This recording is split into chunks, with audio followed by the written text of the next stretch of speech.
the Hall of Fame. Here's Booker T and Brad Gilmore.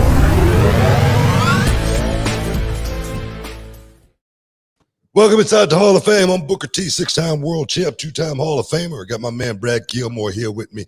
As always, guys, coming to you from ESPN 97.5, 92.5. Hey, man, giving it to the people, man, because here's how the Hall of Fame is all about the people. Hey, I thought you were teeing it up for me. I'm sorry. I jumped in. Okay. It's all about the people. That is. You know, man, I'll be honest with you. My voice doesn't have the same gravitas as yours. You know what I mean? You know, like I said, that's that old WCW promo, man. After that won the world title, man. It's all about the people. Oh, man. But I'm coming off a hell of a weekend, man. I want to say big ups, man, to everybody who put that play on New Jack City. Me and my wife, we got a chance to go check out the play yesterday down at the downtown at the Hobby Center. And I'm going to tell you, man, what an awesome deal, man. You know, it's like Shakespeare, man. It's like Romeo and Juliet. You know, when you get a chance to go from the brother's perspective, it's New Jack City. You know what I mean? But it was so cool, man, watching Alan Payne do his work, as well as Tretch. He played Nino Brown. I was going to ask, Tretch from Naughty by Nature? Yeah. He played Nino Brown? Yeah, he played Nino Brown. Wow. He played a hell of a role too, man. He did a good job? He did a real good job, man. He really did a good job. Alan Payne, he was, I don't know, maybe it's because he's probably, you know, been asked about and talked to about that role so many times. He seemed like he was just disinterested, man. He seemed like, man, I'm tired of playing this role, you know. I'm tired of being recognized as, you know, G Money everywhere you go. You know, everybody probably, hey, G Money, you know what I mean? So I'm sure that might bother him a little bit, but he seemed like his energy was a little low, seemed like he was a little tired, I don't know. But all in all, though, overall, it was an awesome play, man. Seriously. I mean, when did New Jack City had to come out? What? It was early 80s, right? No, I wouldn't say the early 80s, early 90s. Was it early? Early 90s is what I mean. Early 90s, like 90, 91, somewhere around there. Yeah. But, you know, G Money, that's one of the characters that like everybody know. If you watch that movie, you walk away always knowing G Money, you know Pookie, and of course you know Nino Brown. And I think that I'd rather be known forever for something than never known for nothing. Yeah, I get it. I get it. That movie, Chet's man. still cashing too. Yeah, definitely. That movie was definitely when it first came out, man. It was polarizing because I don't know. You like I say, it was before you know you was grown or anything like that. But in the movie theaters, they tried to shut it down. They did not want it to be played. Yeah, because it was the first time that I guess crack was being sensationalized from a perspective. You know, and I get it. I understand why, you know, you wouldn't want something like that to be seen. But we had seen Godfather movies. We had seen gangster movies just to be in a good time, you know. And I don't know why, you know, when that movie came out, it was such an uproar. But when it did hit the scenes, man, the brothers was so proud of that movie, man, because everybody in that movie played a hell of a role, and it meant something to the brothers in the hood. And you walked away at the end of the movie too, you know, a lesson learned. You know what I mean? You do not want to be as much fun as Nino Brown was having, as much as he had it going on. You did not want to end up like Nino Brown, and I think that was the moral to that story for a kid, you know, coming out of the neighborhood. Yeah.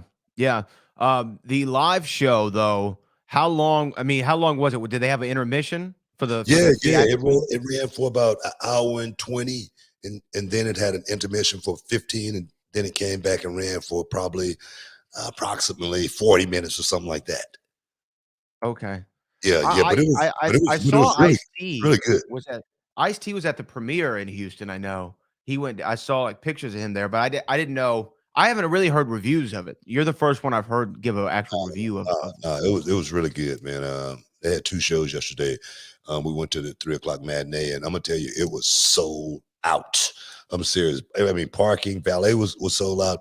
Self-parking was sold out. We had to actually go like a couple streets over and park and then walk underground, actually straight to the hobby center. Wasn't bad. It wasn't a bad walk or anything like that, but it just goes to show you that it definitely had to support, the people wanted to see it, definitely. Chris Rock played Pookie, of course. And then Yeah. he was what was the name of the movie though that he did? It was like right after that, where it was like it was like a kind of a black comedy about the rap group. You know what I'm talking about? CB4. CB4. They need to do a live CB4. That's gonna get me to the hobby center. I tell you, Pookie role was played by Flex, and I'm gonna tell you right now, he might have stole the show. Oh, really? He might have stole the show as far as his role wasn't as big, of course, as Nino Brown or anything like that, or the guy that was playing Ice-T's role. But man, he had the fans laughing like it was a comedy show. It was he played such a good role. And the twist, that they put on it also, not making it exactly word for word verbatim, like New Jack City, that actually added to it also, seriously. Because it kept you engaged, right? Like you don't want to hear the exact same. No, but some stuff you do want to hear the same stuff, like in the movie, like like when they was talking about Keisha in the movie, ain't that skeezy you met at Frankie Needle's place? Yeah, but I just met her, but I need time to get to know her.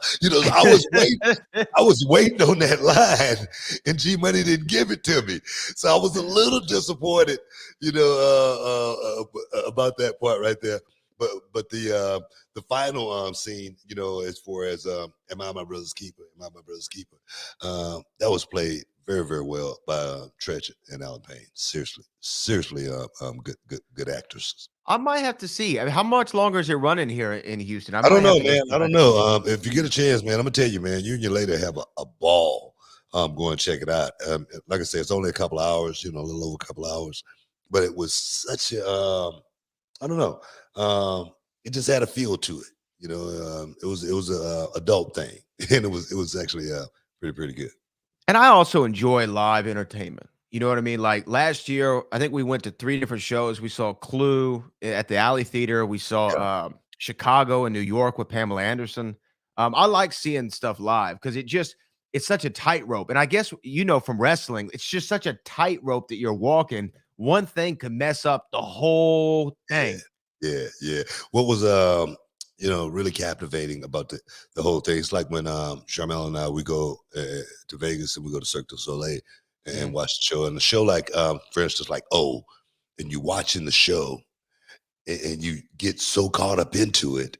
And then you realize, wait a minute, these people are doing all the singing. You know what I mean? Wait a minute, they got an orchestra over here. Oh my God. I mean, it really started taking you to another place. And with this movie, New Jack, the singing was the people that actually played those roles. Man, they had the perfect people. I didn't know their names or anything. They wasn't like big time actors or anything like that. But they played a hell of a part in bringing that story alive and really making, like professional wrestling, I got to feel something when I'm watching it. I just can't look at it. Man, it really made me feel something watching that show. So, guys, if you get a chance to check out New Jack City, check it out because I think you highly, highly enjoy the experience. Stick around, guys. You're in the Hall of Fame. We'll be back in a momento.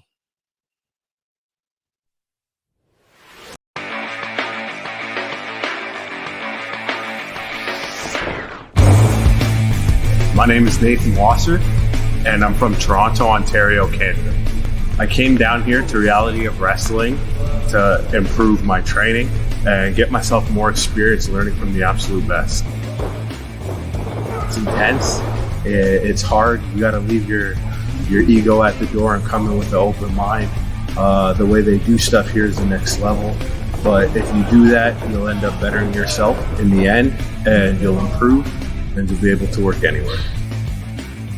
Nathan, he's an unbelievably awesome student. I'll tell you why, right? For a few reasons. Number one, the man packed up all the way from the Great White North to move down here to the U.S. to train because he wanted to learn from one of the best. But what's even more impressive, on top of the fact that he takes care of his body, he works hard, is the fact that he was trained by a very reputable trainer and yet still comes down here humble, hungry, ready to work and ready to learn, and not coming in here acting like he knows everything or that he's too rigid in his ways. Booker's knowledge will help you get to whatever goals you want to do if you want to be a big star in this industry. My end goal is to be in WWE. Coming down here to Reality of Wrestling, I feel is the best opportunity for me to get there. So I'm going to do whatever it takes. I can promise you, when you come to Reality of Wrestling, it will change your life. You will not regret it.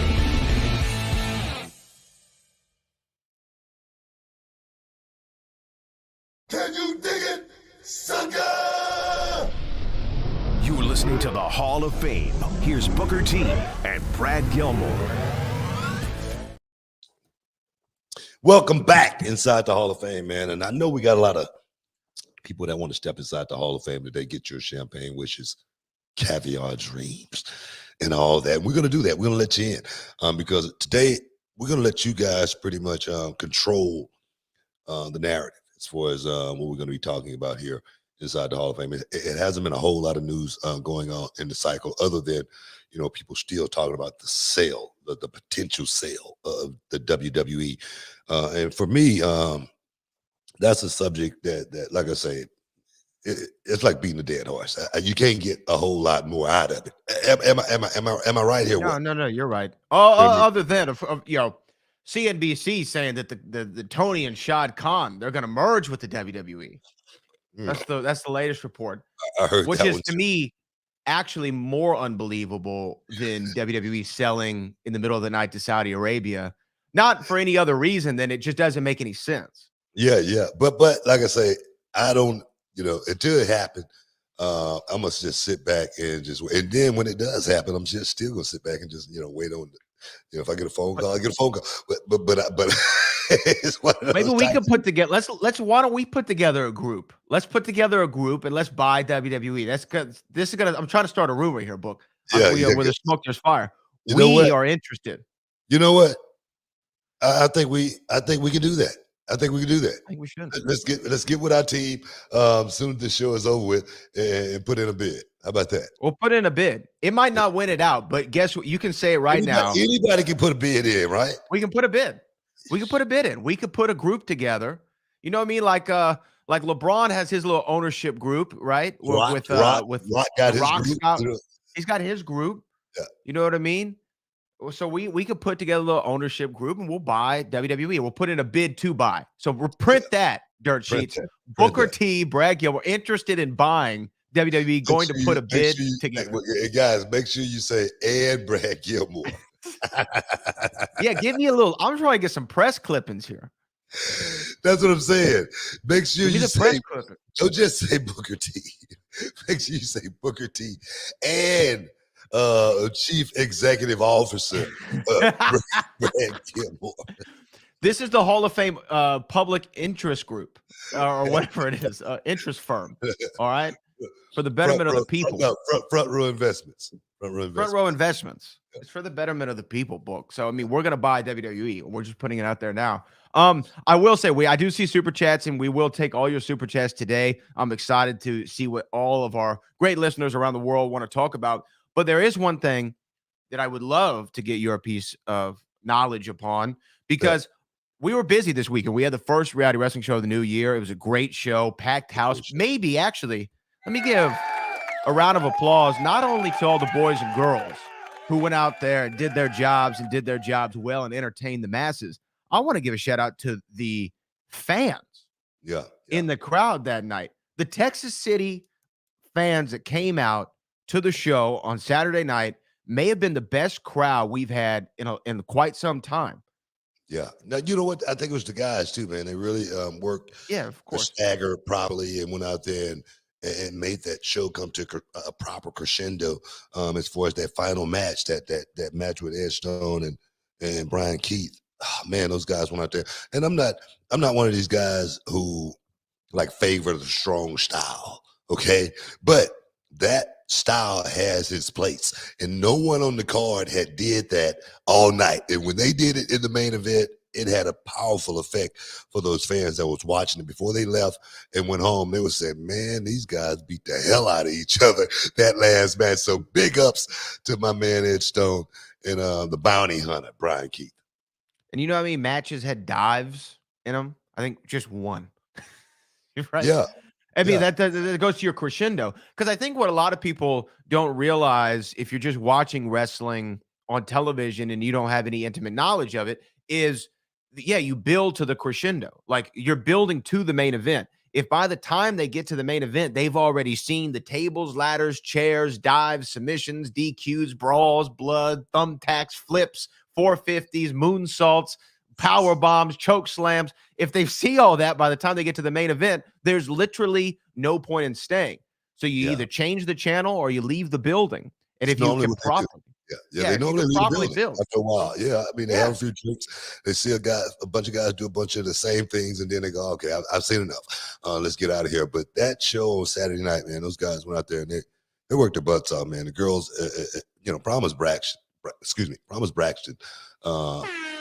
One of my pupils. She is so freaking awesome, and I cannot wait to see Promise, get that ticket, you know what I mean? Get that phone call to move to that next level because, like I say, she's special. If you guys have not checked out Promise Braxton, check her out on YouTube, Reality of Wrestling YouTube channel. She's awesome. So let's the row is on the go. Row is on the go. Row is on the go, and I could agree with you more about Promise. She's somebody who over the last year has become look, I like seeing everybody on the show. I like seeing everybody when I get to the show, saying hi and talking. Promise Braxton's been one of my favorite people to see and talk to behind the scenes, and she's one of the people who, when she goes out to wrestle, I am locked into everything that she's doing, And when you watch these things for, a decade now for me, and you see all hundreds of people and hundreds of matches come through, you can get kind of used to it for a while. But there are a few people who, when they're out there, I watch. And Promise did some awesome stuff. And her dance partner that night, I want to give some Rache Chanel. Killed it. They did. I tell you, I was talking to Promise after the Sherry Montel Classic. The Sherry Montel Classic that she lost. She came up to me, because she was crying at the end of the night. Cameraman had a good shot on her when she was just crying and bawling. And then we were talking at the end of the night, and she goes, Book, I think I finally understand why we're doing this. And it was when she lost. It should have been at her lowest moment, was her highest moment, she was saying, so I was so freaking proud of her. And like you say, how far she's come over this last 365. But since day one, she's been putting in the work as far as just trying to learn the system, understand what the system actually really is and what this game is really, really all about, because so many people take this thing and really think it's a game, think they're playing wrestling on the weekend. And the thing is, sometimes, you can have those type of guys who just want to do that. But sometimes you have the ones that really want to make this their art, their craft, and not just make it their art and their craft. They want to be the best at their art and their craft. That's what the best actors do. The best actors, they don't just want to act. They want the leading roles. For me, I wanted my name to ring with the greatest wrestlers in the world one day. And I thought about how to get there. First and foremost, I said, I got to study these guys, not the guys that work underneath, not the guys that do all the big moves, the guys that make the most money and the guys that work in the main event. Study those guys and those guys only and see if you can figure it out. Man, I figured it out. I never knew not that I never knew, I know now, but for the longest time when you would say, don't go out there and play wrestler. You just said it right now. And it's a piece of advice that you've given to a lot of the guys and girls over the years. And, I didn't understand it fully at first, but there is a difference between somebody out there playing wrestler and somebody out there being a wrestler. It's a huge difference. And it's like one of those things. It's like an optical illusion. Once you see it, you can't unsee it. Right. And you can really tell those who are going out there and doing the job and those who are just kind of going out there and playing around. And playing like they're doing the job. playing like they're doing the job. Yeah, Yeah. yes. And there's a lot more of those than you realize, even at all levels. It really is. It really is a vast difference. And the guys that really come to the table understanding. For me, I knew what wrestling was from day one. I knew it was guys that was out there entertaining at a high level. I used to love watching Houston wrestling back in the day, and those guys had some of the best wrestlers in the country, best wrestlers around the world, and to sit there and watch these guys go out there and do their work on that Saturday night, and then watch the replay on Sunday morning, that same show. I'll go, God, man, these guys are really, really good. And I knew the guys that were really good. I knew the guys that were mediocre. I knew the guys that were making the most money. I knew the guys that were just on the card, that perhaps that just looking and hoping to get booked. I knew the difference. So I was like, okay, if we're going to do this, let's figure out how to do it. Let's figure out how to do it at a very high level, because it's a very, very short window. It's a very, very short window as far as this game goes. And and it's a funny example. I think we've talked about it before on the show, but one of my light bulb moments was about 5 years ago or so at the show, where I really started to understand the difference between a wrestler and a great worker, right? A great wrestler and a great worker. And what I mean by that is, we had our little version of the Royal Rumble. And in our little Rumble, you have highlighted guests, featured guests, right? And this guy's been on our show now twice, and both times figured out how to connect with an audience, work his behind off without doing anything. And that man's name is the Disco Inferno. When Disco came out in the Rumble, he was early on.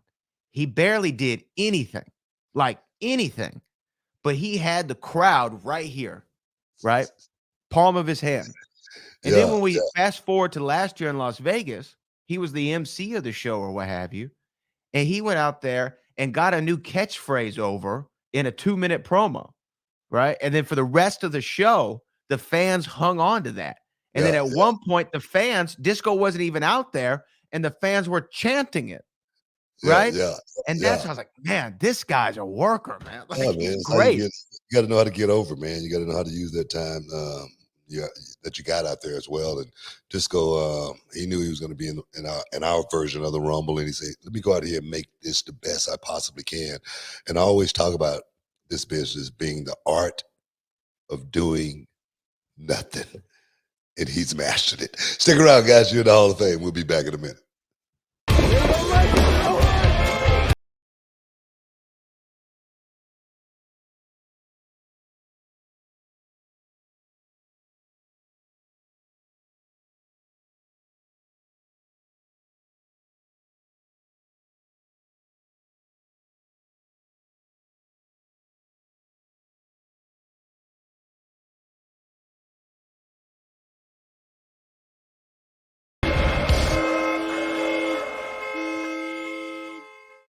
Can you dig it, sucker? You're listening to the Hall of Fame. Here's Booker T and Brad Gilmore. What's up, this Booker T, two-time Hall of Famer. I know you're checking out the shine, checking out the gloss. I want to thank you guys for checking out Row on YouTube. Hey, don't forget to click and subscribe to check out all the latest content right here each and every week. Now, can you dig that, sucker?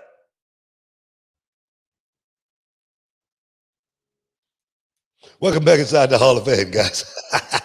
Caught me off guard right there. I was trying to look up something real quick. Hey, man, I know we got a lot of super chatters, but one thing I wanted to do, let's go ahead and get into super chatters. Something I do want to talk about here coming up. Of course, we got Cyril Gunn and John Jones that's been signed for the heavyweight championship in the UFC, as well as I want to talk about another former fighter that's run into a lot of trouble that I didn't know about. But let's go ahead and get into the super chatters. We will. And I also want to give a big shout out before we move on to a Friendswood, Texas native, Bonnie Nola, who was crowned Miss Universe over the weekend. Awesome. Crowned Miss Texas, then Miss USA, now Miss Universe from right here in Friendswood, Texas. So that's always a fun thing to hear. But we do have some here, and this is from Jason Campbell. with our first super chat of the day. It says MJF versus Adam Cole would be a big money match. Adam Cole made his return to AEW after quite some time. Remember, he had that, I think it was a fatal four-way at Forbidden Door. He got his bell rung, had a Yeah. concussion from what the reports were, was off for a while, and revealed that he had even more complications than just the concussion. And at one point thought he might not even be able to make a return, but has fought through the adversity, and he's back, and he's put the locker room on notice. Well, first off, what do you think of Adam Cole's return? Secondly, do you like the idea of him and MJF? I'm glad to see him back. Adam Cole's a guy that, I always liked. He's a guy that saw the independent scene, before he ever got to WWE and, made the switch over to AEW. Of course, we talked about the concussion thing that he was going through. Obviously, it had to be a pretty bad concussion because he was off for quite some time. So, Right. Yeah, I'm always glad to see these young guys get a chance to go out there and, shine, man, shine. But him and MJF, I don't see anything wrong with that. One thing about it, MJF is going to need guys to work. That's what the business has always, been built around, the champion having, guys to, be able to go out there and perform with. I always talk about, the days of, Hogan. Hogan had so many guys to put him over. You know what I mean? And you need that. You need that when you're a champion. Guys that's going to go out there and, make your career. I always talk about, my brother and I, we wouldn't have been, great champions if it wasn't for, guys like the Cuban assassin, putting us over on a weekly basis. So, Adam Cole is a guy who can step right into that picture, as well as he's got a lot of fans and a lot of people who's going to want to see him win. So, that matchup right there is it's almost like a no-brainer, I think. You are right. Like, you need somebody, MJF needs somebody to work with. And when you go back to Hulk, man, like, I think didn't he main event the first 9 WrestleManias with 9 different opponents? It was something like that.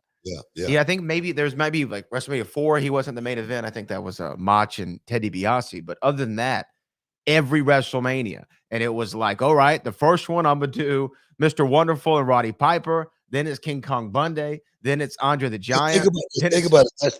That's like the Rocky Balboa story. You know what I mean? That's all it is. You know what I mean? The champion, can the champion hold on to the championship? Can he win? So I get it. So that right there, those two, I think would be a no-brainer for that company. Yeah, definitely makes a lot of sense. This one comes in from Unify Rex, who said, went to my first reality wrestling event on Saturday. That was a hell of a show. But first, Book, I need that suit. Second, Brad, we need to talk about your dance moves. Well, I'm going to tell you right now, you ain't going to find that suit anywhere. I bought that suit about 20 plus years ago. I was about to say, you might find it in 1997. I'm serious. Over in Shoptown Mall, I used to buy all my suits over there. And they had this one spot. What was the name of it? I can't think of the name of it. But they had a lot of cool suits I used to buy from over there. And I bought that one. And I purged my closet about, I don't know, a few years back. And that one suit, I was looking at it and I was like, man, I was about to throw it out and I was gonna, give it to Goodwill, and I was like, I can't do it. I gotta hold on to it. So I held on to it. And if you see it, even how big it is, it was actually a little bit bigger. I had it, slimmed down, tried to make it look like a suit of today, and I might have to go get it slimmed down a little bit more. You know what I mean? But I'm gonna hold on to it. But you ain't gonna be able to find that one right there. I think I paid about $1,000 for that suit. I believe it. Well, because it's like a leather, right? Yes, and it's still in perfect condition. You know what I mean? Perfect condition. Yeah, I saw a Book earlier in the night after he got it on. I said, you got your Richard Roundtree on. Like, you had your shaft look going. I was like Blade. Yeah, you know what? It was more like a Wesley Snipes Blade action. Yeah, it was like Blade, So yeah, I'm gonna hold on to that bed, but that's my boss suit when I wear that to the show. Yeah, I was a big fan of it. More importantly, I really am. I'm really glad that you had a great time at Reality of Wrestling. Keep coming and spread the word. Spread the word. Reality of Wrestling is the best thing going on the Gulf Coast. We got some of the best talent. I wouldn't just say on the Gulf Coast, in the country. We got some of the best talent at reality wrestling, and some of them are in their infancy stages, like Josiah, the Rocket had. I mean, I'm gonna tell you, man, that kid had so many people on his side. Saturday night. You guys got to support the Rocket, man. I gave Rocket that nickname, Rocket, because you remember the movie Colors? No. It was Robert Duvall and what's his name? Man, I can't think of his name right now. Colors. Yeah, but they were cops. You know, you can pull it up right now. Colors, and I know the guy's name. I can't think of it right now though. Robert Duvall And Sean Penn. Sean Penn, Sean Penn. Yeah.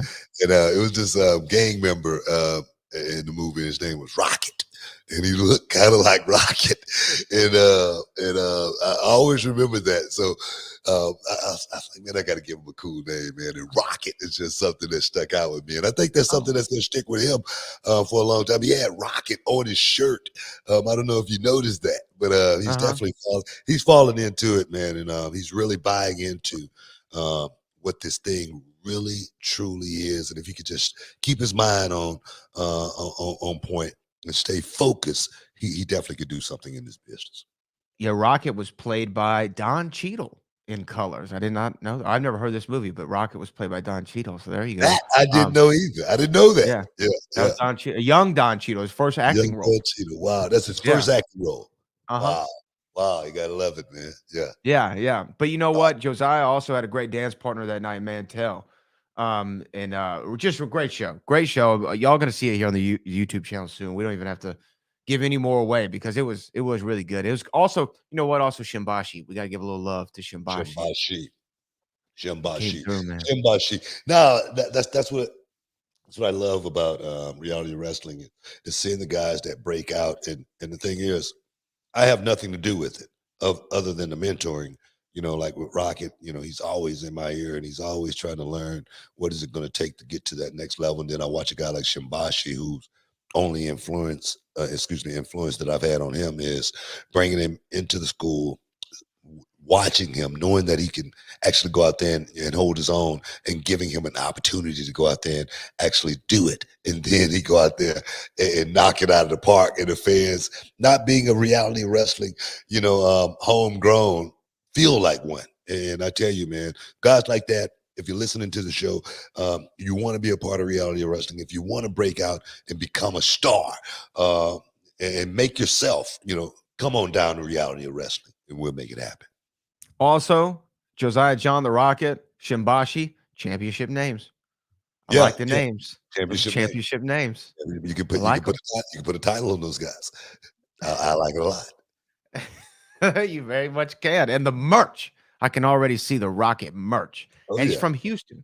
Yeah. Houston Rockets. I mean, young kid too, man. Young kid, just like me once upon a time. Yeah. I don't know how old. Do you know how old Josiah is? I don't know how old he is. I think he's 19. 19. Wow. Yeah. And you know what? You can tell there's a lot of athletic gifts, right? Like he's got like some natural ability just off the rip. So I'm going to be excited to see him hone that in over this. I'm going to watch him grow just like, Gino Medina, he had like baby fat on him and now he's like a grown man, handling, his own and about to become a major star out there. That's another one. Just stay focused. I mean, he has all the tools. He has all the talent in the world to be one of the greats. And Josiah is another one that falls right under that same umbrella. Just follow my lead, guys, and we'll. I ain't gonna say like Herschel Walker said, we'll get you to the promised land, but we'll get you to the promised land. You heard Herschel said that. Herschel said, "We'll get you," just like my old coach used to say. I went out, my old defensive lineman. You know what I mean? Just follow me, Herschel. We'll get you to the promised land. Well, he didn't get there. I'm sorry. But with my guys, man, we're definitely going to try to get him to the promised land. We got to take another break, man. Stick around. You're in the Hall of Fame. We'll be back in a minute.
Ship.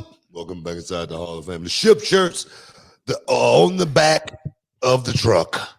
Yeah. All right. They are being. I think they've fallen off the back of the truck. The shirts are being shipped. The Ship shirts are being shipped as we speak. Okay. I just want to get that out there. What, man? I don't believe you. Why would I lie, man? Why would I lie? You don't have a reason, and that's the only thing that's in my mind that I'm doubting. You have no reason to fabricate this story. However, I don't believe it. The Ship shirts are shipped as we speak. Okay. Doesn't Charmel own a printing press? Had to get these professionally done, man. You're saying Charmel's not a professional? I had to get like a little duck on them and everything. All right. Little duck. I can't wait to see these things. A little dreadlock duck on it and everything. Yeah. Yeah. We'll see. We'll see. Shirts. I'm waiting on them. Hey, why don't we talk about Cyril Gane and John Jones? This was a big story that broke over the weekend. Dana White made the announcement, and also made the announcement that Francis Ngannou is no longer a UFC competitor. They weren't able to reach a deal on his contract. They strip him of the UFC heavyweight championship, which of course he unified with that match against Cyril Gane over a year ago. And now John Jones and Cyril is what's up next. Yeah, look like PFL say, come on over here with us, man. We'll pay you. We'll take care of you. I was listening to Francis Ngannou talk, and he was like, man, the deal in the contract is so one-sided. I just cannot see myself signing the contract. And I don't know what the ramifications, of the contract or anything like that. But I do know this. I feel like those guys should get paid a whole lot more money than they're getting paid. Okay. Right. For a heavyweight fight, championship fight, a heavyweight championship fight, if those guys aren't getting, like a few million for the fight, I just can't see the justification. I just don't understand it. I can't see why those guys in the UFC, when that company is making a boatload of money, that those main event champions aren't getting paid a few $1 million a fight. Just because. Listen to Francis Ngannou, he sounded like one of the boys. Man, we ain't got no insurance. You know what I mean? I'm serious. That's what he was saying. He was like, they just putting us out there to, go to war and nobody cares about us. And I get it. I totally understand. And I don't know, what the deal will be in PFL, but obviously it's a sweeter deal than he's getting in the UFC. Is that a problem going forward, or do you think the UFC got such a monopoly on this game as far as if you want to be a star, you got to fight in the UFC, or is it different now, like a WWE with the AEW out there and guys got other places to go? Do you see that being a problem for the UFC going forward? Long term, yeah. Short term, no. Right. I think right now, still, if at this very moment, as we're doing this in the middle of January 2023, yeah, if you want to be a star in the MMA world, you're probably going to have to be in the UFC. However, places like PFL, who are making a concerted attempt to pay fighters better and attract bigger name talent, I can see in a few years it being a legitimate rival to the UFC. I mean, PFL's on ESPN. PFL, I think, is doing something with Jake Paul where they're working on also trying to get fighters paid more. And I agree with you wholeheartedly. I think a few million, let's put a number on it. If you're not getting paid, at least if Francis Ngannou versus John Jones for the heavyweight championship, that's one of the biggest fights they can ever make in the history of the UFC, bar none. I'm talking about from UFC 1, 30 years later, now to where we are. That's one of the biggest fights that's ever going to be made. And if those guys aren't getting at least 10 million each, with maybe even a sniff, a little taste of the back end, I'm agreeing with Francis. He knows his worth. And here's the thing too. John Jones has been sitting out for how long? A couple years now. And he's been saying, I want Deontay Wilder money. I want Deontay Wilder money. I want Deontay Wilder money. I'm very curious as to what his deal is. and what he's getting paid, you know? And Yeah. and hopefully John Jones let Francis know what it was. So Francis could better gauge his worth. Because again, to let a talent like Francis walk, I know the UFC's always been able to rebuild, but that's a big fight that now we're never going to get to see, and that really hurts the fan.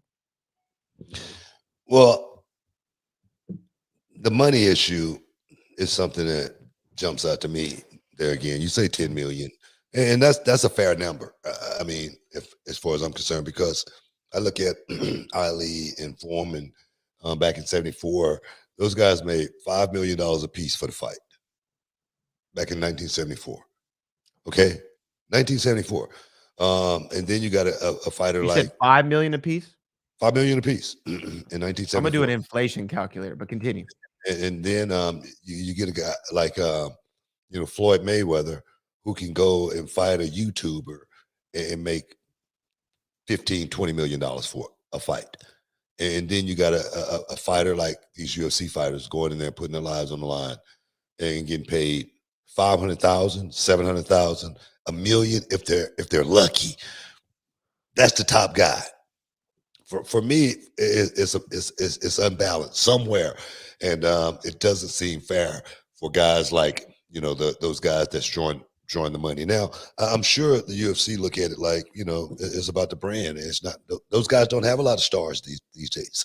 It's not about the star power like it used to be, back in the day. Now it's about guys going out there and fighting. If you don't fight, we can't use you, and that's what Francis Ngannou falls under that umbrella.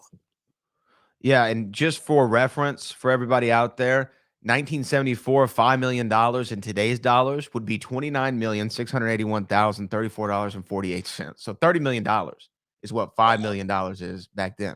Wow. So let's use that as a starting point. Yeah. Right? I just want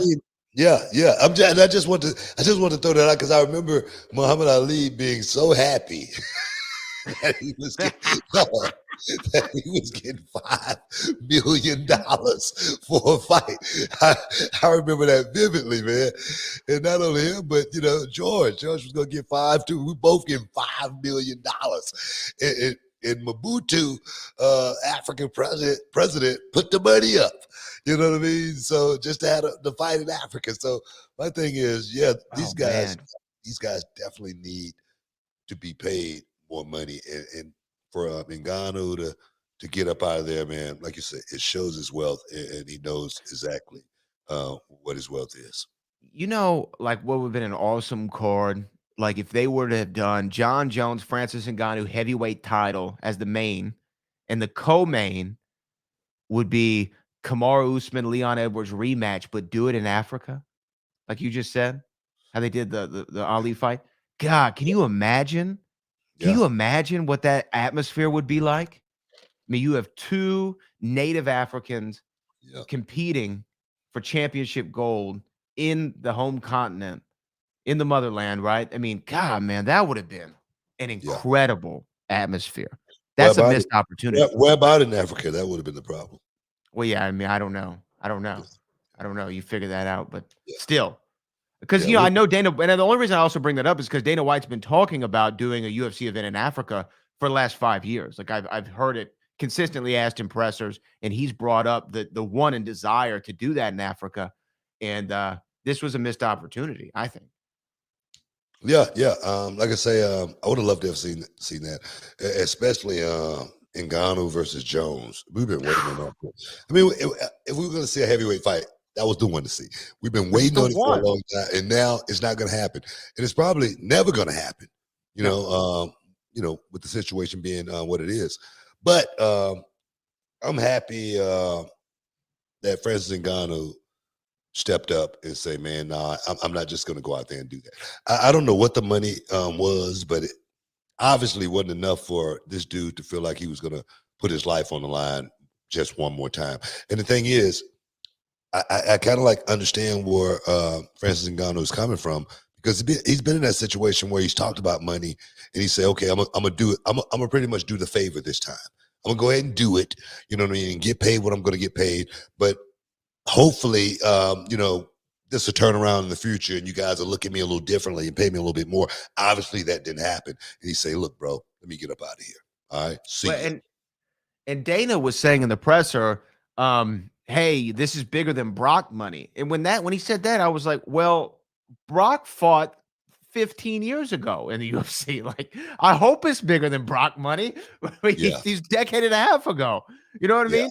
And Francis Ngannou's the current heavyweight champion, who is the Predator, a powerhouse. That's not a good comparison. That's not a great thing to say. It's not a great comparison at all. You know, because there again, you know, for guys like Dana, you know, that is a lot of money for these guys. You know what I mean? But I can almost guarantee you it's not more than what he's making. Hell no. I can guarantee you that. You know, so that's where the line get drawn right there.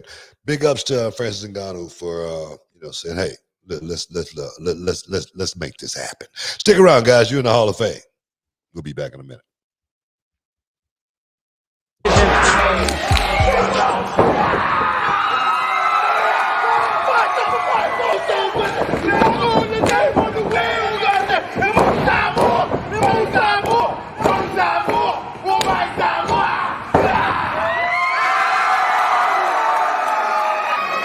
Yes, and it feels good to be back. For y'all that don't really know, this is exactly where the Usos started at, right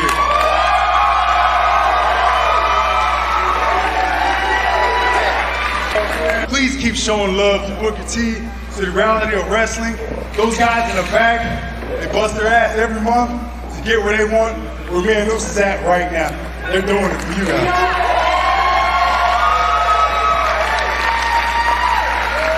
Show love the whole ROW family. I'm telling you right now, these guys are the future back here. We started, the Usos was born right here. Right here. So, hey, support the ROW movement. When we say Us, y'all say, oh, ooh. Can you dig it, sucker? You're listening to the Hall of Fame. Here's Booker T and Brad Gilmore.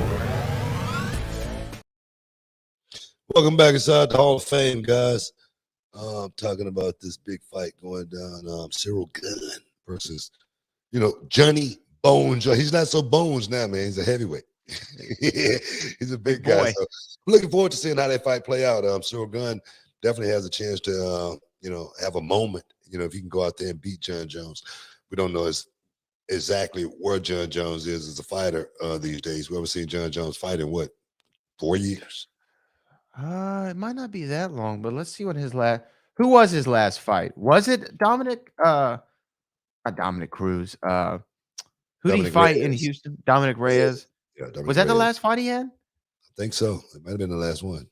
That was before the pandemic. I'm looking up his thing. No, yeah, 2020, February 8th, 2020. So yeah, 3 years. 3 years. Yeah. Wow. Yeah. Long layoff.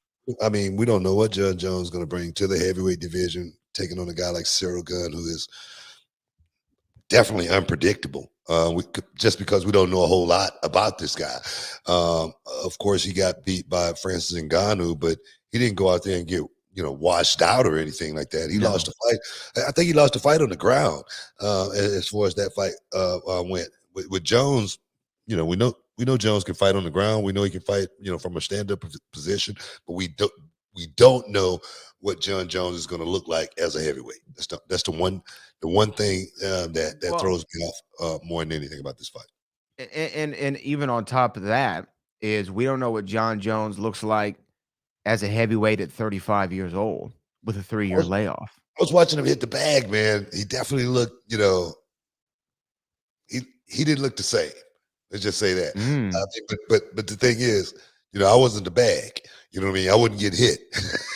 In other words, you know what I mean? It might have looked a lot different than it felt, you know. So I'm definitely looking forward to seeing John Jones back inside the octagon. I wonder what John Jones is getting paid for that fight. I wonder what he's getting paid for. He's got to be getting paid a mountain. You know, I would imagine just because he's a highlight coming back. You know, he's going to be pretty much the draw. Yeah. So I'm sure he's got to be getting a couple of million. I mean, John Jones has always been one of those guys that made sure he got paid, as well as he's always been an extraordinary talent, unlike anybody else that size in the UFC ever. You know what I mean? So yeah, you got to give a guy like that a little bit of leeway. I would I think. mean, he's still one of the greats of all time, right? I mean, Yeah, he's yeah. still in that conversation. So I would yeah, think so. I would think so. I would think so. But I was wanting to talk about something. I want to talk about something that I was thinking about for quite some time. We've been talking about as far as how these fighters are going to be looked at after 10, 20, 30 years. Mhm. Like football players, like professional wrestlers. Wrestlers has lost, more guys over, my tenure in wrestling than I can imagine. The business, I can only imagine, how many guys the list, how long that list is. But wrestling, been around, professional wrestling been around for what? How long? I mean, many, many Oh, years. yeah. Exactly. Let's say late 1800s. Exactly. And then you got boxing. We've seen, death in boxing. We've seen the deterioration of the boxer as they get older and what those guys, go through in their, later years and whatnot. The guys that didn't make the boatload of money and whatnot, we see how those guys, fall off and have problems. And now, we're at that state with the UFC fighters. One fighter, John Copenhagen, War Machine, went to jail a few Mhm. years ago for, I think he got a few life sentences for raping his girlfriend and attempted murder on a guy as well.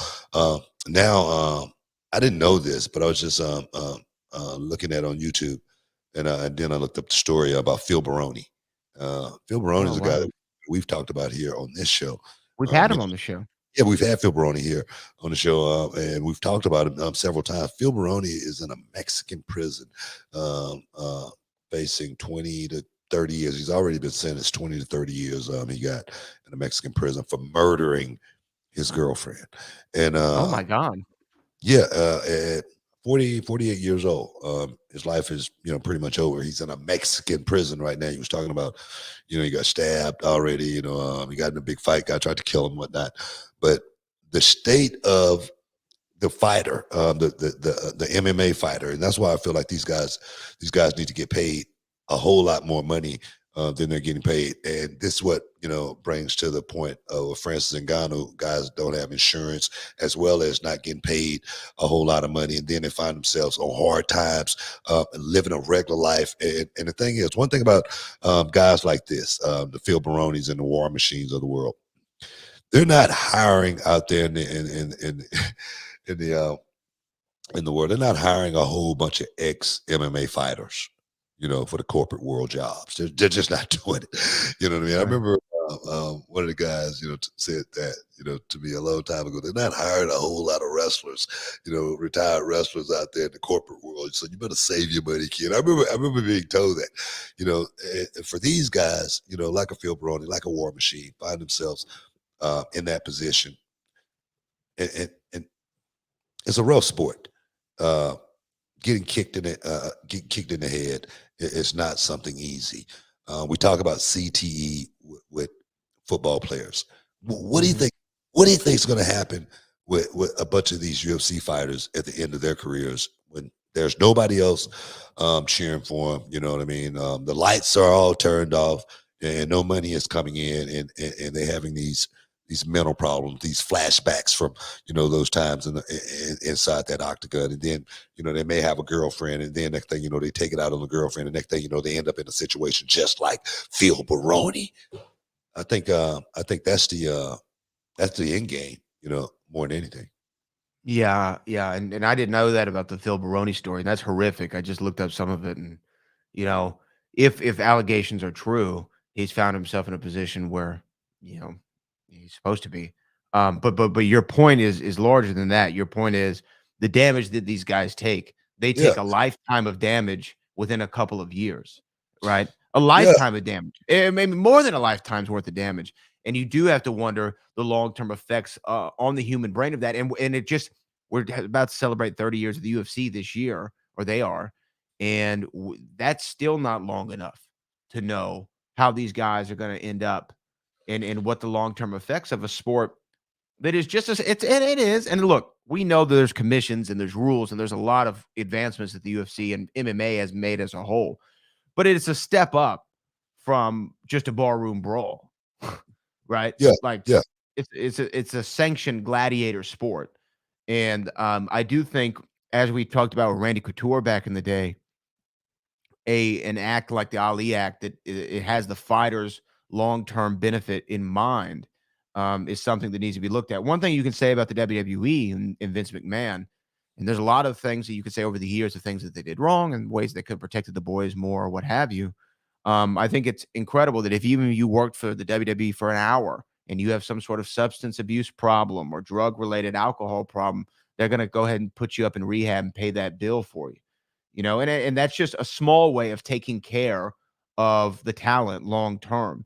And I'd like to see more of that, obviously, with long-term benefits and a pension of some kind, or even the ability to set that up. That was one of the things Jay-Z did. It was when he gave up his stake in the Brooklyn Nets, he did it to form Rock Nation Sports. And one of the things he wanted to do was give financial counseling to so many of these people coming up at 20 years old, signing multi-million-dollar deals and not knowing how to manage their money right and manage their health long-term. And this is something that if they're not even doing it at the football level, we know they're not doing it at the MMA level. And it is a shame to see what happens to some of these guys. And Book, you and I both met fighters from the UFC in their heyday. And we've met them and we see the effects that it's had. Yeah, just in yeah. conversation. Yeah. I was just talking to a fighter just last week. And I'm not going to mention the name or anything like that. But he's 3 years younger than me. And I could barely, understand, what he was saying. And I was like, man, just it made me feel bad. You know what I mean? What those guys go through, what those guys have to endure after all of those wars more than anything, because, everybody's happy and everybody's cheering, when you're out there and you win it. But that one quote that always sticks and rings in my head is, nobody mobs a beaten champion. Nobody. You know what I mean? That guy is pretty much left alone at the end of the day. And then, like I say, it's got to be hard. It's got to be dark, after being at such a high, in your life at one point in time, hearing those fans cheer, making that walk down that aisle, and then all of that is gone.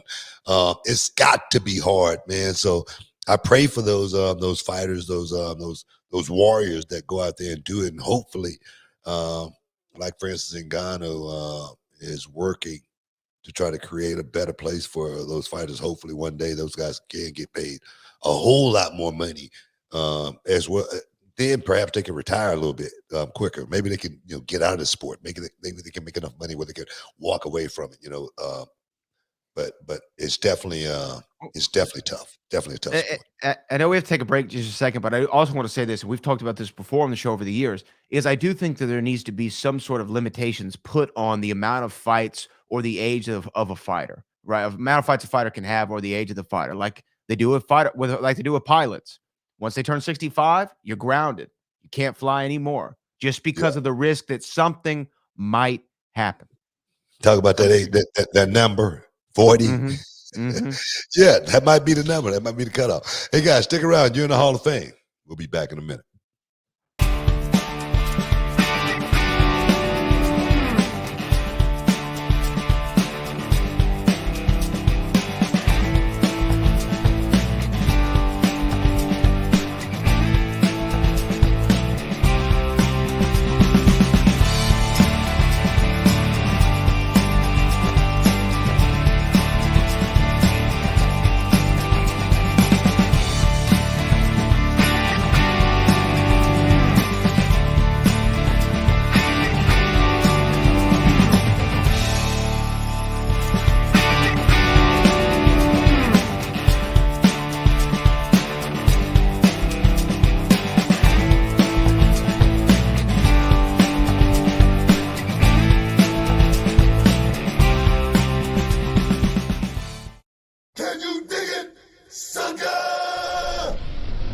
You're listening to the Hall of Fame. Here's Booker T and Brad Gilmore. whoop. Welcome back inside the Hall of Fame, guys. Just chopping it up, man. Just talking a little some serious talk, real talk here inside the Hall of Fame today, man. Talking about these guys that need better pay, and that's the bottom line as far as that goes. We got any more super chatters? We do. This one comes from Big Daddy 13161. 13161. 13161. I got that. How unprofessional of me. I know I'm late, but Book, I saw your A&E biography a few days ago and learned a lot of things about the GOAT that I didn't know. God bless the royal family. Keep on shining, my brother. Brad, you the man. Hey, man, appreciate it. I think the documentary for me, it was just to let everybody see that I'm just like you guys, and wake up every day just like you guys. It's a struggle. I've gone through depression. I know what it's like to live with the lights, off, the water, not running and whatnot, so I feel the pain when I see somebody on the corner, that's looking for a dollar, man. It's hard for me to pass by somebody on the corner and not go in my pocket. I'm serious. It's so freaking hard for me to pass up somebody like that. I remember one time I was at the gas station, and it was the craziest thing in the world. I didn't have a whole lot of cash on me, but this lady, she said, my car ran out of gas, and I just need some money to, get some gas. And she had a kid in the car with her, and I think I had $10 in my pocket cash. I think I had $10 in my wallet cash, and I pulled it out and I gave it to her. And she said, "Thank you so much." And the kid in the car recognized me and goes, "That's Booker T, the wrestler." And she goes, "Is this all you can give me?" I said, "Good God Almighty." I just walked off, man. I just got my car and took off, man. But it's hard for me to, see somebody in need, because I was once upon a time that kid that needed some help, and some people helped me, and I thank them. Like my aunt Thalela, she's not like my real aunt. She lives in South Park, but she is like my real aunt because she let me live under her roof, like for so many years, and I wonder, what would I be if I wouldn't have had that time just to try to regroup and find myself a little bit, So there's a lot of people that helped me when I was in that time of need. So I'm no different, man. So, but I appreciate you checking out the story. We have another super chat here who just says from Lawrence Laza Johnson, who says, share this on Facebook with my group and others. Well, we appreciate you spreading the word, man. That's nice. We appreciate that. This is from him again, who says, I love the shows Godfather of Harlem and Black Mafia Family. Have you seen one of those? Godfather of Harlem, I've watched that. That's with Forrest Whitaker, if I'm not mistaken. And yeah, it's off the chain. I haven't seen the other one, but the one with Forrest Whitaker, it's really good. I'm definitely off into stuff like that. Stuff like that could definitely be made into a play as well, So yeah, I'm off into that. We have another one here from Breland, who says, what's up, Book and Brad? How do you guys feel about the infamous Scott Steiner math promo? Have you seen this before, Book? Of course, man. I mean, I was there. Yeah.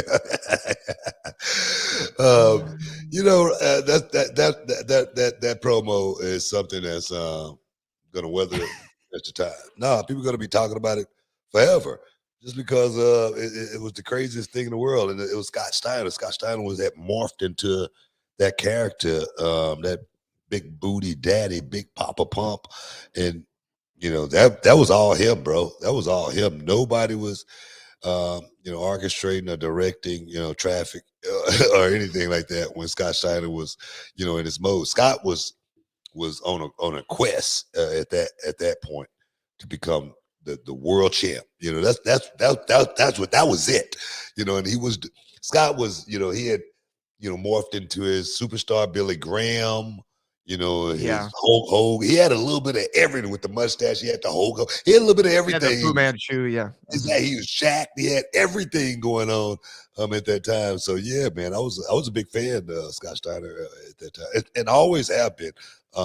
I remember first seeing Scott Steiner with his brother, Dogface Gremlin, here in Houston, Sam Houston Coliseum when he first got started, man. And I was always a fan of Rick and Scott Steiner. The math promo is it's so funny. I mean, because again, I don't know if he just got lost in the lights at one point because I can't even remember it verbatim. I might have to pull it up. You But can't it was so funny. And it's one of those things that it's one of the first things I can remember of being on the internet as a wrestling fan and seeing kind of go viral. Like I remember people when I was on MySpace sending this clip to me and being like, "Did you see this? Yeah, we know you like wrestling. Did you see this wrestler try to do the math in the promo?" One of the funniest things ever, man. One of the funniest things ever. It's entertainment, man. Well, you know what? I mean, at the end of the day, it's what it's all about. I mean, he gave us a moment. It's entertainment. Yeah, because you're gonna remember that forever. You know, whether you remember the math problem or not, you remember Scott Steiner doing it. You know, whether you remember the answer, you know, or anything like that, you remember he did it. You know, it's like the I was looking at something on Twitter just yesterday, and it was talking about, man, how awesome would it have been to have filmed this scene, you know, and it was Stone Cold and I in the grocery store, you know, and I was like, wow, you know, never really thought about it, you know, like that. But people still look at that scene as something that was, you know, pretty iconic. And, you know, Steve and I definitely didn't think that way when we were doing it. We were just doing it. We just, all right, we got this skit, let's get it done, you know, and, you know, get the hell out of here. It was one of those type of deals, but let's do it to the best of our ability situations as well. So, yeah, I get it. Totally. I did find. Should we play for the people some of the Scott Steiner promo, or should we skip it? Let's play it. Let's play. Here's a little bit of Scott Steiner in his infamous math problem promo from his TNA days. Here we go. Let's see. Scott Steiner, Can you hear it's that? going to be a three-way for the TNA heavyweight title at Sacrifice between you, Kurt Angle, and Samoa Joe. Now, before you get there, you have an important step tonight as you and X Division champion Petey Williams take on the unlikely duo of Kurt Angle and Samoa Joe. You know, they say all men are created equal, but you look at me and you look at Small Joe, and you can see that statement is not true. See, normally if you go one-on-one with another wrestler, you got a 50-50 chance of winning. But I'm a genetic freak, and I'm not normal. So you got a 25% at best at beating me. And then you add Kurt Angle to the mix, your chances of winning drastically go down. See, the three-way at Sacrifice, you got a 33 and a third chance of winning. But I got a 66 and 2/3 chance of winning because Kurt Angle knows he can't beat me, and he's not even going to try. So, Samoa Joe, you take your 33 and a third chance minus my 25% chance, and you got an 8 and a third chance of winning at Sacrifice. But then you take my 75% chance of winning if we used to go one-on-one and then add 66 and 2/3%. I got 141 and 2/3 chance of winning at Sacrifice. See, Joe, the numbers don't lie, and they spell exactly.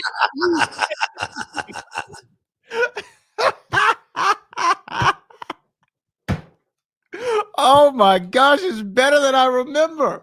Oh my God! Did he win that? Did he win that match? I hope to God he did. Let's look that up. Oh my gosh!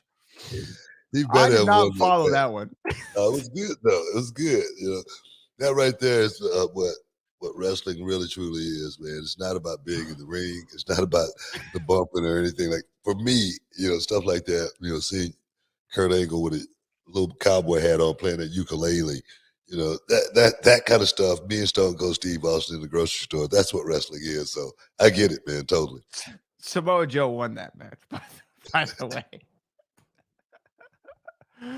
Oh man. Yeah. So there's the infamous Scott Steiner promo. Based, you know, if anyone never heard it before, and P Series says, based on Scott Steiner's math, we have 141 and 2/3% chance of those shirts getting shipped.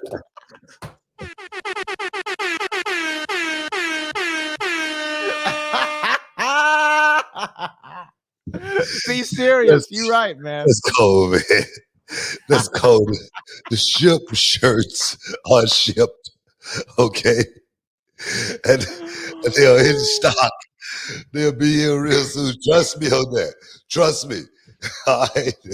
Oh, that's so funny. Well, I think we got to take a break. We got another segment for him, but stick around, man. You're the Hall of Fame. We'll be back in a minute. Will All Day versus Cameron Cole. Texas champion versus Reality of Wrestling champion. Years in the making. Ex-best friend versus ex-best friend. I know what I'm getting into. I know you're one of the most exciting, high-flying wrestlers in the business today. And for every punch you have, Will, I know the counter punch. Long ago, the years where we used to train together. And I remember every move. I remember everything in your arsenal, Will. So what is it gonna take? You see, for me, I'll do whatever it takes, and you're gonna find that out, Will. Will All Day versus Cam Cole once again. But this time it's gonna be different. It's not gonna be best friend versus best friend now. It's not gonna be me looking in your eyes knowing that at the end of this, we just wanna see who the better man is. Yeah, let's talk about that match. And Cam, I knew getting into the ring with you then, how good you were. Cam, I know now that you're even more dangerous. But Cam, you straight. Ever since you and I faced in that last match, a year ago, something changed. And you started walking down this dark path where you would do anything to win, Cam. And you know what that sounds like to me? That sounds like weakness. Can you dig it, sucker? You're listening to the Hall of Fame. Here's Booker T and Brad Gilmore. Welcome back inside the Hall of Fame, guys. We just wrote what? Ship shirts? They come. All right. The ship shirts are en route as we speak. Right now, I was just told that by my PA that the ship shirts, yes, that they are. That the shirts are being shipped as we speak. your PA told you that. That's what they told you? Okay. Yeah. For those you don't know, the production assistant in his studio. This is a studio here. My production I don't know. What? Okay. Blue, red, and white. Yes, they'll be here real soon. Well, there you go. We have that. We have that now on the books. Here's the other thing, though, Book, that we should talk about. There was recently a best of 7 series in AEW between the Elite and the Death Triangle. Now, some people regard it. I'm going to be honest. I didn't get to see it. I saw maybe one of the 7 matches. So I need to do my job to go back and see it. But it made me go and research, what do people put up as the best of 7 series of all time? There was a What Culture article, and when you look at the one-on-one best of 7 series, not 6-man tags or tag teams or anything like that, you are on this top 10 list twice. Both the number 1 spot as the best one-on-one best of 7 series and the number 5 spot with the best one-on-one best of 7 series, both with your famous series in WCW with Chris Benoit, and then, of course, your WWE version of that series with Chris Benoit. Both made the list as 2 of the best of 7 series of all time, one of them taking the number 1 spot. I ask you, as somebody who holds the distinction of 2 of the best of 7 series of all time, I'm starting to sound like Scott Steiner. What is the secret? Give it to us right now. Like, what goes into a best of 7 that makes it so memorable? And why do you think that those 2 separate series with Benoit are things that we still talk about today? I can tell you about what these guys do these days, as far as what entails going into a match like that, of that magnitude, 7 matches. For me, Benoit and I, we was kind of reluctant, I would say, to feel like we could pull it off. 7 matches, we definitely didn't feel like, man, we could actually do this. And then we didn't think we could do it from a perspective to where we called it 7 times. We go out here and try to figure out what we're going to do in 7 matches. So Benoit and I, we would go into the match only knowing the finish, and the rest of it, we would just go out and just figure it out as we were doing it now. Just like guys today have their certain move set that they're going to do. Benoit and I, we knew each other's moveset. So we didn't have to think about, what we were going to do. For Benoit, I would think for him, and Benoit would think for me. And we would just go out there and just feel it and take the crowd on a ride that hopefully that they're going to remember for the rest of their lives. That's what we were thinking about more than anything, giving the crowd that ultimate roller coaster ride, that ultimate thrill ride, make them feel something, because Benoit was a babyface. I was a babyface. You know what I mean? I was a good guy. He was a good guy. So we went into it thinking about wrestling, combat, competition, who's going to win at the end of the day and get that shot, get that title shot. That's what it was about for him and I. And to go out and go on that ride, not just 7 matches, but 8 matches was so special. Was so special. I don't think I could have did it with anybody else, to be honest. Around what match? I know this is a long time ago, so if you can recall, but was there a certain point in the series where you and him went to the back and go, man, hey, we're doing something real special. Like, this is special. I don't think, I think it was maybe match 6 or something like that. Maybe. I think it was in the match when we felt like that.